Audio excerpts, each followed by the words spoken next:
From the last sitting of the Monetary Policy Committee in December, it was established that the rate of gross non-performing loans stood at 15.3%, a two-decade high, highlighting how difficult it is for borrowers to repay debt. Rates squeeze imepanda juu sana, especially kwa some of the banks, interest iko juu. And have now started exploiting their clients to an extent that people are losing their property to even a tune of the entire amount, the entire principal amount. Because if you take a loan and then you pay an interest of 19%, that is frustrating and aborting the future of this country. The legislation, which is the members of parliament, to enact a law which at the end of the day will try to have some ceiling in the interest rates. This is being reflected in the high number of auctioneers securing massive pages in newspapers to auction listed multi-million homes, cars and apartments, even as banks foreclose en masse on defaulting clients.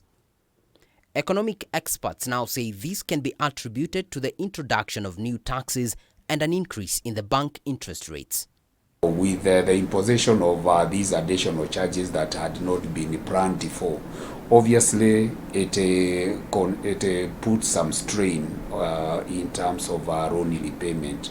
So those people have been pushed into default by the government because of the imposed charges. With our reliability or with our culture of reliabilities on loans, especially where you can find in Kenya easily you can get unsecured loans, which means you just show your payslip and you can get a loan. Some of those behavioral issues with our Kenyan kind of living and business and how we do things are the ones that are catching up now, and that's why you can see there's a lot of auction. Other factors include increase in the cost of running business, the weakening Kenyan shilling and expensive loans. Anybody intending to borrow money, whether you are an individual or a company, you have to be cautious in terms of projecting your cash flows. I believe a margin just in case things don't work out well. The Monetary Policy Committee also raised the central bank-based lending rate by 2%. Among the objectives of the adjustment being to manage the depreciation of the shilling and also make the Kenyan economy an investment destination to counter investor flight. The shilling has continued to depreciate, actually at a faster rate compared to prior to the rate hike. Has there been a stampede at Jomo Kenyatta International Airport, people bringing their money there, or even NSC? Have we seen an increase in turnover in Nairobi Securities Exchange because foreign investors have come back because of the rate hike? The answer is no.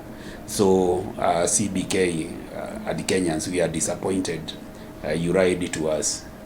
What happens once the base rate rates go up? The banks now will normally they're in business, so they'll be looking at the best way they'll be able to lend to on lending to those who are in need of capital, and interest rate actually will range. You'll see them fluctuate all the way from maybe 15% to almost 30%. With non-performing loans hitting 576 billion mark, top banks such as Equity, KCB, Cooperative Bank of Kenya, Stanbic Bank and I&M are setting aside money for loan loss provisioning despite the sector's pre-tax profits rising by 13.6% to 65.1 billion. David Kagina, K24, Nairobi.